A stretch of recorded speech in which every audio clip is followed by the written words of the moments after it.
Hello ವೀಕ್ಷಕರೇ, ಎಲ್ಲರಿಗೂ ನಮಸ್ಕಾರ. ಭಾರತಿ ಕಿಚನ್ಗೆ ಸ್ವಾಗತ. ನಾನು ಇವತ್ತೊಂದು ರುಚಿಕರವಾದ ಗೀ ರೈಸ್ ಮತ್ತು ವೆಜಿಟೇಬಲ್ ಕೂರ್ಮಾ ಮಾಡೋದನ್ನ ತೋರಿಸ್ತಾ ಇದ್ದೀನಿ. ಈಗ ಮಾಡೋದು ಹೇಗೆ ಅಂತ ನೋಡೋಣ ಬನ್ನಿ. ಈಗ ಮೊದಲಿಗೆ ಕೂರ್ಮನ ರೆಡಿ ಮಾಡ್ಕೊಳ್ಳೋಣ. ಅದಕ್ಕೆ ತರಕಾರಿಗಳನ್ನ ಬೇಯಿಸ್ಕೊಳ್ಳೋದಕ್ಕೆ ಒಂದು ಕುಕ್ಕರ್ ಇಟ್ಕೊಂಡಿದ್ದೀನಿ. ಈಗ ಇದಕ್ಕೆ 1 ಕಪ್ ಚಿಕ್ಕದಾಗಿ ಹೆಚ್ಚಿರೋ ಬೀನ್ಸ್ ಹಾಕ್ತಾ ಇದ್ದೀನಿ. ಆಮೇಲೆ ಚಿಕ್ಕದಾಗಿ ಹೆಚ್ಚಿರೋ 1 ಕಪ್ ಕ್ಯಾರೆಟ್ ಹಾಕ್ತಾ ಇದ್ದೀನಿ. ಆಮೇಲೆ 1 ಕಪ್ ಆಲೂಗೆಡ್ಡೆ ಚಿಕ್ಕದಾಗಿ ಹೆಚ್ಚಿರೋದು, ಹಾಗೆ 1 ಕಪ್ ಹೂಕೋಸು ತಗೊಂಡಿದ್ದೀನಿ. ಇದನ್ನ ಚಿಕ್ಕದಾಗಿ ಹೆಚ್ಕೊಂಡು ಚೆನ್ನಾಗಿ 1-2 ಸಲ ನೀರಲ್ಲಿ ತೊಳ್ಕೊಬೇಕು, ಯಾಕಂದ್ರೆ ಸಣ್ಣ ಸಣ್ಣ ಹುಳಗಳೆಲ್ಲ ಇರುತ್ತೆ. ಹಾಗಾಗಿ ನಾನು ಇಲ್ಲಿ ಮೊದಲೇ ಕ್ಲೀನ್ ಮಾಡಿ ತಗೊಂಡಿದ್ದೆ. ಆಮೇಲೆ ಇದಕ್ಕೆ 1 ಕಪ್ ಹಸಿ ಬಟಾಣಿ ಹಾಕ್ತಾ ಇದ್ದೀನಿ. ಹಸಿ ಬಟಾಣಿ ಇದ್ರೆ ಹಾಕಿ, ಇಲ್ಲ ಅಂತಂದ್ರೆ ಒಣ ಬಟಾಣಿ ಏನಾದ್ರೂ ಯೂಸ್ ಮಾಡೋದಾದ್ರೆ ಇದನ್ನ ಒಂದಿನ ಮುಂಚೆನೆ ನೀರಲ್ಲಿ ನೆನ್ಸಿಟ್ಕೋಬೇಕಾಗತ್ತೆ. ಆಮೇಲೆ ಇದಕ್ಕೆ ತರಕಾರಿ ಮುಳುಗುವಷ್ಟು ನೀರ್ ಹಾಕಿ 2 ವಿಷಲ್ ಬರ್ಸ್ಕೋಬೇಕು. ಕುಕ್ಕರ್ ವಿಷಲ್ ಬಂದು ಸ್ಟೀಮ್ ಹೋಗೋಷ್ಟ್ರಲ್ಲಿ ಕೂರ್ಮಕ್ಕೆ ಬೇಕಾದ ಮಸಾಲಾನ ರೆಡಿ ಮಾಡ್ಕೊಳ್ಳೋಣ. ಅದಕ್ಕೆ ಮಿಕ್ಸಿ ಜಾರ್ ಇಟ್ಕೊಂಡಿದ್ದೀನಿ. ಆಮೇಲೆ 1 ಕಪ್ ಹಸಿ ತೆಂಗಿನ ತುರಿ ಹಾಕ್ತಾ ಇದ್ದೀನಿ. ಹಾಗೆ 8ರಿಂದ 10 ಗೋಡಂಬಿ ಹಾಕ್ತಾ ಇದ್ದೀನಿ. ಗೋಡಂಬಿ ಇಲ್ಲ ಅಂತಂದ್ರೆ 2 ಸ್ಪೂನ್ ಹುರಿಗಡ್ಲೆನು ಯೂಸ್ ಮಾಡಬಹುದು. ಆಮೇಲೆ ಗಸಗಸೆ 1 ಟೇಬಲ್ ಸ್ಪೂನು, ಜೀರಿಗೆ 1 ಟೇಬಲ್ ಸ್ಪೂನು, ಧನಿಯಾ 1 ಟೇಬಲ್ ಸ್ಪೂನು, ಹಾಗೆ ಸೋಂಪು 1 ಟೇಬಲ್ ಸ್ಪೂನ್ ಹಾಕ್ತಾ ಇದ್ದೀನಿ. ಆಮೇಲೆ Kashmiri red chilli powder 1 table spoon, ಹಾಗೆ 1/4 ಚಮಚ ಅರಿಶಿನ ಹಾಕ್ತಾ ಇದ್ದೀನಿ. ಈಗ ಇದಕ್ಕೆ ಸ್ವಲ್ಪನೇ ನೀರ್ ಹಾಕೊಂಡು ಇದನ್ನ ನುಣ್ಣಗೆ ರುಬ್ಕೋಬೇಕು. ನೋಡಿ, ಈಗ ಮಸಾಲ ರುಬ್ಕೊಂಡು ಆಗಿದೆ. ಇಷ್ಟು ನುಣ್ಣಗಾದ್ರೆ ಸಾಕಾಗತ್ತೆ. ಈಗ ವೆಜಿಟೇಬಲ್ ಕೂರ್ಮಾ ಮಾಡೋದಕ್ಕೆ ಸ್ಟವ್ ಮೇಲೆ ಬಾಣಲಿ ಇಟ್ಕೊಂಡಿದ್ದೀನಿ. ಇದಕ್ಕೆ 3 ಟೇಬಲ್ ಸ್ಪೂನ್ ಎಣ್ಣೆ ಹಾಕ್ತಾ ಇದ್ದೀನಿ. ಎಣ್ಣೆ ಸ್ವಲ್ಪ ಬಿಸಿ ಆದ್ಮೇಲೆ 2 ಪಲಾವ್ ಎಲೆ ಪೀಸ್ ಮಾಡಿ ಹಾಕ್ತಾ ಇದ್ದೀನಿ. ಹಾಗೆ 2 ಏಲಕ್ಕಿ, 5ರಿಂದ 6 ಲವಂಗ, ಆಮೇಲೆ 5ರಿಂದ 6 ಪೀಸ್ ಮಾಡ್ಕೊಂಡಿರೋ ಚಕ್ಕೆ. ಈಗ ಇದೆಲ್ಲವನ್ನು 1 ನಿಮಿಷ ಹಾಗೆ ಫ್ರೈ ಮಾಡ್ಕೋಬೇಕು. ಸ್ವಲ್ಪ ಫ್ರೈ ಮಾಡ್ಕೊಂಡ್ ಆದ್ಮೇಲೆ ಸಣ್ಣದಾಗಿ ಹೆಚ್ಚಿಟ್ಕೊಂಡಿರೋ 1 ಕಪ್ ಈರುಳ್ಳಿ ಹಾಕ್ತಾ ಇದ್ದೀನಿ. ಈರುಳ್ಳಿ ಸ್ವಲ್ಪ ಹಸಿ ವಾಸನೆ ಹೋಗೋ ತನಕ ಸುಮಾರು 2ರಿಂದ 3 ನಿಮಿಷ ಫ್ರೈ ಮಾಡ್ಕೋಬೇಕು.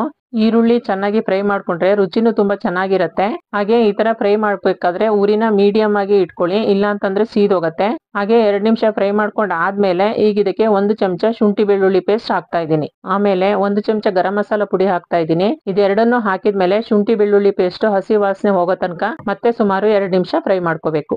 ನೋಡಿ, ಈಗ ಈರುಳ್ಳಿ ಎಲ್ಲ ಸುಮಾರು ಫ್ರೈ ಆಗಿದೆ. ಹಾಗೆ ಒಳ್ಳೆ ಪರಿಮಳನು ಬರ್ತಾ ಇದೆ. ಈಗ ಇದಕ್ಕೆ ತೆಳುವಾಗಿ ಹೆಚ್ಚಿಟ್ಕೊಂಡಿರೋ 1 ಟೊಮ್ಯಾಟೋನ ಹಾಕ್ತಾ ಇದ್ದೀನಿ. ಈ ತರ ತೆಳುವಾಗಿ ಹೆಚ್ಚಿಟ್ಕೊಂಡ್ರೆ ಬೇಗ ಫ್ರೈ ಆಗತ್ತೆ. ಈಗ ಇದನ್ನ ಈರುಳ್ಳಿ ಜೊತೆನೆ ಮಿಕ್ಸ್ ಮಾಡ್ಕೊಂಡು ಟೊಮೆಟೊ ಮೆತ್ತಗಾಗೋ ತನಕ ಮತ್ತೆ ಫ್ರೈ ಮಾಡ್ಕೋಬೇಕು. ಈಗ ಇದಕ್ಕೆ 1/2 ಚಮಚದಷ್ಟು ಉಪ್ಪು ಹಾಕ್ತಾ ಇದ್ದೀನಿ. ಈ ತರ ಉಪ್ಪು ಹಾಕಿ ಫ್ರೈ ಮಾಡೋದ್ರಿಂದ ಈರುಳ್ಳಿ ಮತ್ತೆ ಟೊಮೆಟೊ ಬೇಗ ಮೆತ್ತಗಾಗತ್ತೆ.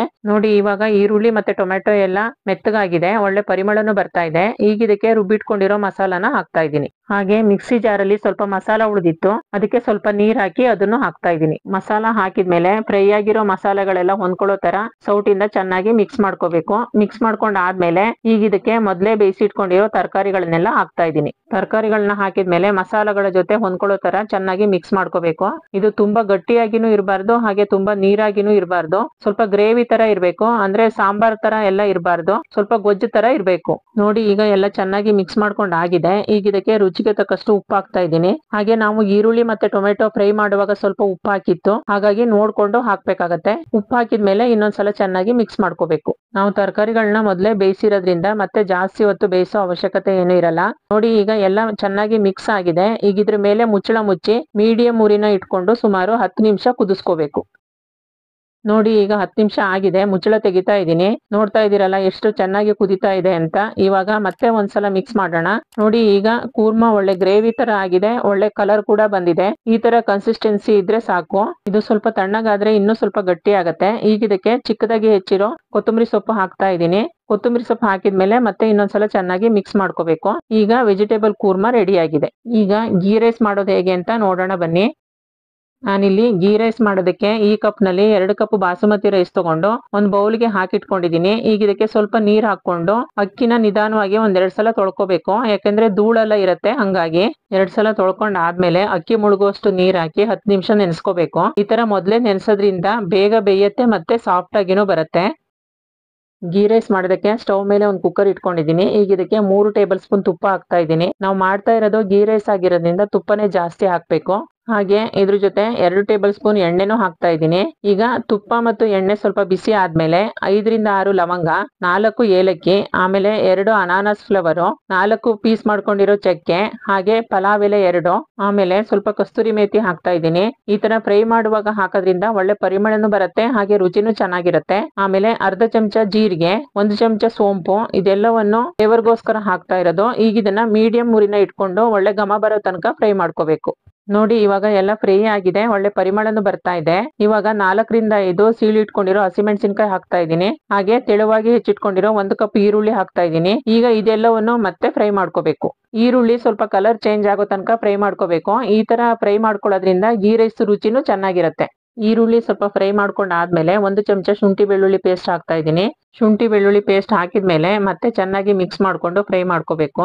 ಈ ತರ ಫ್ರೈ ಮಾಡುವಾಗ ಉರಿನ ಲೋ ಟು ಮೀಡಿಯಂ ಆಗಿ ಇಟ್ಕೋಬೇಕು. ನೋಡಿ ಈಗ ಎಲ್ಲ ಫ್ರೈ ಆಗಿದೆ, ಹಾಗೆ ಒಳ್ಳೆ ಪರಿಮಳನು ಬರ್ತಾ ಇದೆ, ಹಾಗೆ ಈರುಳ್ಳಿ ಕಲರ್ ಸ್ವಲ್ಪ ಚೇಂಜ್ ಆಗ್ತಾ ಇದೆ. ಇವಾಗ ಸುಮಾರು 15 ರಿಂದ 20 ಪೀಸ್ ಮಾಡಿರೋ ಗೋಡಂಬಿನ ಹಾಕ್ತಾ ಇದ್ದೀನಿ. ಗೋಡಂಬಿ ಹಾಕಿದ್ಮೇಲೆ ಮತ್ತೆ ಗೋಡಂಬಿ ಕಲರ್ ಚೇಂಜ್ ಆಗೋ ತನಕ ಫ್ರೈ ಮಾಡ್ಕೋಬೇಕು. ನೋಡಿ ಈಗ ಎಲ್ಲಾ ಪದಾರ್ಥಗಳು ಫ್ರೈ ಆಗಿದೆ, ಹಾಗೆ ಗೋಡಂಬಿ ಕಲರ್ ಚೇಂಜ್ ಆಗಿದೆ.